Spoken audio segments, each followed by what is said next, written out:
Time బాగలేనప్పుడు పోరా అన్నవాడే మన time వచ్చాక హాయ్ రా అంటాడు. ప్రతి ఒక్కరికి టైం అనేది వస్తుంది, కాకపోతే కాస్త టైం పడుతుంది అంతే. నువ్వు దాచిన నిజం నిన్ను నిద్రకు దూరం చేస్తుంది. నువ్వు చెప్పే నిజం నిన్ను మనసులను దూరం చేస్తుంది. బాధ ఎప్పటికీ మనసుకి బరువే. ఆ భారం తగ్గాలంటే ప్రేమించిన వాళ్ళ భుజాలపై వాలక తప్పదు. చిన్నప్పుడు మట్టి పలకను ఎంగిలి చేసి చొక్కతో తుడుచుకునే వాళ్ళం. అదే అనుభవంతో ఇప్పుడు ఆండ్రాయిడ్ ఫోన్ మరకల్ని తుడుచుకుంటున్నాం. దైవం అనేది కేవలం నమ్మకం మాత్రమే కాదు, దైవం అనేది ఎప్పుడూ ఉండే నిజం. అందుకే దైవాన్ని నమ్మకంగా మాత్రమే కాదు, సృష్టి ఉన్నంతకాలం ఉండే నిజంగా భావించు. వదిలి వెళ్ళిన కాలాన్ని, విడిచి వెళ్ళిన పాదాన్ని, కరిగిపోయిన కలల్ని, కన్నీటిని మిగిల్చిన ఆశల్ని తుడుచుకుంటూ ఎదురు వచ్చే రేపుని వెళ్ళిపోనీయకు. మన తెలివితేటలను ఎప్పుడూ మన బతుకు బాగు చేసుకోవడానికే వాడాలి, కానీ ఇతరుల బతుకులు నాశనం చేయడానికి వాడకూడదు. చెట్లను, పక్షులను, మేఘాలను, నక్షత్రాలను చూడండి. ప్రతిదీ ఆనందంగా ఉన్నాయి. అవి ప్రధానమంత్రుల్లో, రాష్ట్రపతులు కావడం లేదు.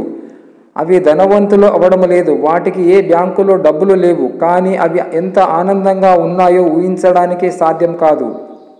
నరం లేని నాలుకను, హద్దులేని కోపాన్ని, ఉప్పొంగే ప్రేమను అదుపులో పెట్టేవాడే గొప్పవాడు. కాలం అనేది పారే నది లాంటిది. ఒకసారి తాకిన నీటిని రెండోసారి తాకలేవు. ఎందుకంటే అవి ఆగకుండా పయనిస్తూనే ఉంటాయి కనుక. అలాగే జీవితంలో ప్రతిక్షణం ఆనందంగా గడుపుదాం. మన జననముతో బంధాలు కలుస్తాయి, మన మరణంతో జ్ఞాపకాలు మిగులుతాయి. మంచి చెడు సంగమైన ఈ జీవితంలో కీర్తి ప్రతిష్టలే శాశ్వతము, కానీ సిరి సంపదలు కాదు. చాలా విచిత్రమైనది జీవితం. కొందరు సాయం చేసి వెళ్ళిపోతారు, కొందరు గాయం చేసి వెళ్ళిపోతారు. గాయం గట్టిగా తగిలినప్పటి నుండి మనసు మెత్తగా ఉండడం మానేసింది. ఇష్టం ఉంటే చేదు కూడా తీయగానే ఉంటుంది. కష్టమంటే దూది కూడా భారమే అనిపిస్తుంది. గడియారం మనదే, కానీ టైం మనది కాదు. ఏ క్షణంలో ఏం జరుగుతుందో ఎవ్వరికి తెలియదు. తొక్కి బతుకుతాను అనేవాళ్ళు ముందు ఎదిగిన నిలబడత అనే ధైర్యం ఉండాలి. ఇద్దరు అన్నదమ్ములు, ఒకడు తాగుబోతు, ఒకడు ప్రయోజకుడు. తాగుబోతును నువ్వెందుకు ఇలా అయ్యావు అని అడిగితే, అంతా మా నాన్న వల్లే, ఆయన తాగుబోతూ మమ్మల్ని పట్టించుకోలేదు, ఎప్పుడూ కొట్టేవాడు, ఏదో నేరం చేసి జైలుకు వెళ్ళేవాడు, అందుకే నేను ఇలా తయారయ్యాను అన్నాడు.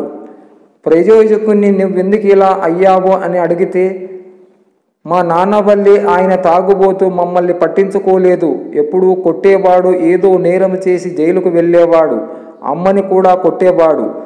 మా నాన్న ఏం చేశాడో అది నేను చెయ్యకూడదని నిర్ణయించుకున్నాను, అందుకే నేను ఇలా తయారయ్యాను అన్నాడు. ఒకే పరిస్థితి ఇద్దరికి వేర్వేరు పాఠాలను నేర్పించింది. తేడా పాఠములో లేదు, నేర్చుకునే వాడిలో ఉంటుంది.